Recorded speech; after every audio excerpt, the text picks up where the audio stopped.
안녕하세요. 신영증권의 민주영입니다. 네, 맞습니다. 다 노후에 받는 연금인데요. 우리나라 같은 경우는 이제 국민연금하고 그다음에 퇴직연금, 개인연금 이렇게 다층 연금 제도를 가지고 있습니다. 국민연금은요, 국가가 운용하는 강제적인 연금 제도를 말하는데요. 우리가 공적연금이라고도 하고요.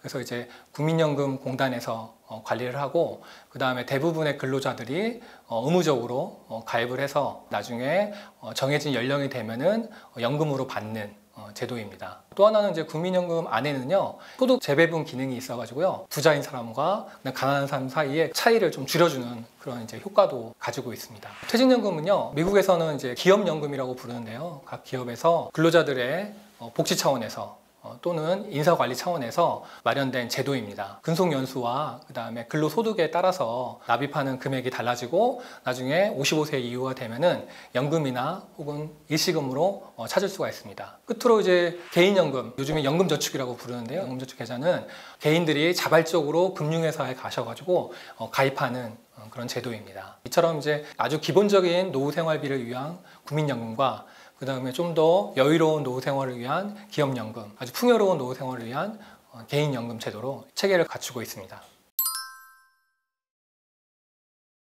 연금저축은 이제 누구나 가입할 수 있고요.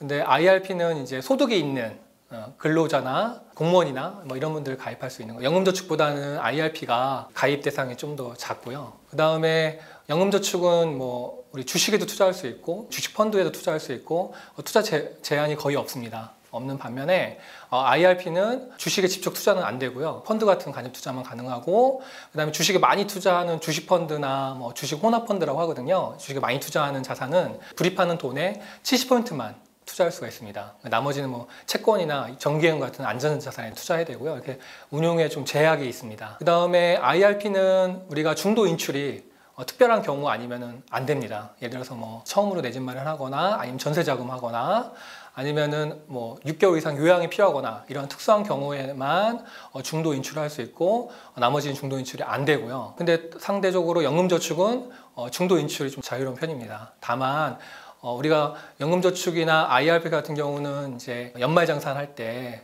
세액공제 혜택이 있거든요. 세액공제 혜택을 받은 돈을 중도 인출할 때는 기타소득세라고 해서 세금을 좀 더 많이 내야 되는 그런 이제 불이익이 있는 것이죠. 그 다음에 중요한 건 또 하나 세액공제 받으려고 우리가 추가로 납입을 하는 게 IRP 같은 경우는 900만 원까지 가능하고 연금저축은 600만 원까지만 가능합니다. 그러면 IRP나 연금저축 이 계좌는 한 사람당 한 개씩만 만들 수 있는 건가요? 금융회사 한 개당 개인이 IRP 계좌를 하나만 만들 수 있는 게 아니라 K은행에서 한 개 만들 수 있고 뭐 B증권사 가서 또 하나 만들 수 있고 여러 개 만들 수 있고요. 연금저축은 그 관련 없어요. 연금저축 여러 계좌를 만들 수 있습니다. 일반적으로 뭐 한 두세 개 나눠서 하시는 것도 좋은 방법인 것 같습니다. 왜냐하면 연금저축은 우리가 중도 인출이 이제 자유롭다고 했잖아요. 그렇기 때문에 큰 문제가 없는데 IRP 같은 경우는 중도에 인출할 수 있는 게 특수한 경우 아니면 할 수가 없기 때문에 일부 인출하거나 이것도 안 되거든요. 그렇다면은 내가 만약에 한 군데 다 부었다. 근데 내가 갑자기 돈이 필요해요. 그러면은 전부 인출하거나 아니면 아예 인출 못하거나 이렇게 되잖아요. 근데 만약에 K은행에다가도 일부 하고 그 다음에 뭐 B증권사도 일부 했다. 그럴 경우에는 우리가 분산되어 있기 때문에 한 군데 것만 인출하게 되거나 아니면 연금화할 수 있기 때문에 이렇게 몇 군데라고 좀 나눠서 넣는 것도 좋은 방법인 것 같습니다. 연금을 좀 빨리 준비해야 하는 게 좋은 이유는 두 가지가 있는데요. 첫 번째는 이제 빨리 할수록 적은 돈으로 좀 더 효율적으로 이렇게 할 수 있다는 겁니다. 만약에 이제 60세에 3억 원을 모으려고 하는 목표를 세웠어요. 근데 이제 평균 수익률이 한 4% 정도라고 가정을 하면요.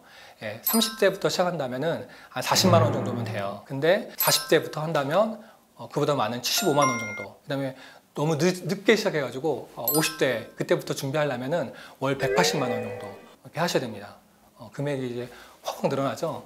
그렇기 때문에 좀 더 일찍 시작하면은 적은 금액으로 자신이 목표한 금액을 마련할 수 있기 때문인데요. 이거는 이제 시간의 힘에 따른 어떤 복리 효과 때문에 그렇습니다. 두 번째는요, 세액공제 혜택이 있기 때문에 그렇습니다.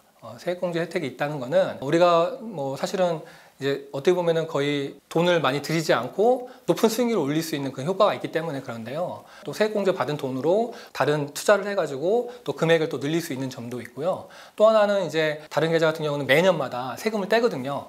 근데 연금계좌는 세금을 떼지 않고 나중에 이제 55세 이후에 돈을 찾아갈 때 그때 낮은 세율로 세금을 뗍니다. 그렇기 때문에 이걸 이제 세제 이연 효과라고 하는데요.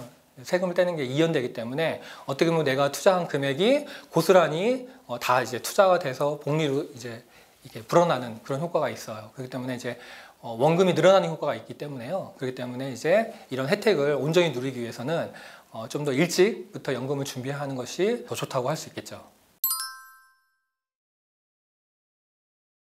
IS 계좌는 이제 비과세 혜택을 주는 계좌고요. 그 안에 마치 이제 과일바구니 같아서요. 다양한 금융 상품에다가 투자하고 금융 상품을 교체할 수 있는 그런 이제 장점이 있는 계좌입니다.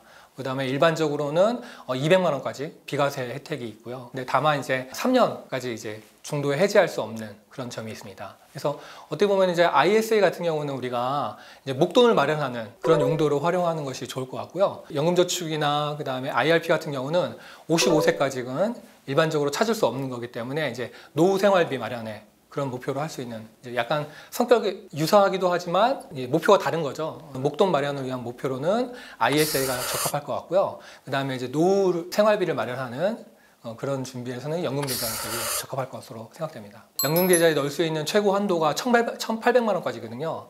근데 이제 우리가 ISA 넣으셨다가 어느 정도 목돈이 돼서 이 돈을 쓸 목표가 없고 이 자금을 노후 자금으로 활용하시겠다 하면은 이 연금계좌에다 넣을 수가 있어요. 근데 1,800만 원 한도가 있다고 했잖아요. 입금 한도가. 근데 이 1,800만 원 입금 한도와 무관하게 추가로 더 넣을 수가 있습니다. ISA에서 모았던 돈을 활용 목표가 계획이 없으시다면 연금계좌에 넣으셔가지고 나중에 더 풍요로운 그런 노후 준비를 위해서 연금계좌에다가 넣어서 또 활용할 수 있는 혜택이 있습니다. 이 사회초년생 시기, 결혼하기 전까지는 어떻게 보면은 재무적인 어떤 관리에 있어서 중요한 시기라고 할 수 있습니다. 이때가 가장 이제 소비가 가장 적은 시기라고 할 수 있거든요. 일반적으로는 뭐 부모님 집에서 사는 시기거나 아니면 소비를 크게 늘려야 될 이제 필요성이 없는 시기이기 때문에 이때는 이제 어떻게 보면은 자산 관리에서 시드머니라고 하죠. 목돈을 마련할 수 있는 가장 좋은 시기거든요. 이 시기에는 일반적으로 소득의 한 50% 정도 이상은 저축이나 투자를 하셔라 라고 이렇게 권유해 드리고 싶고요. 만약에 나는 좀 더 열심히 하겠다 그러면 자신의 소득에서 한 70% 정도를 저축이나 투자를 한다면 이 70% 중에서 30에서 40% 정도는 바로 앞두고 있는 결혼이나 내 집 마련하는 그런 목돈 마련에 목표로 해가지고 ISA 계좌나 이런 걸 통해서 이렇게 활용할 수가 있을 것 같고요. 그 다음에 20에서 30% 정도는 연금 계좌를 통해서 세액공제 혜택을 받으시면서 훗날 있을 노후생활자금 준비에 활용하시면 어떨까라고 권유해드리고 싶습니다.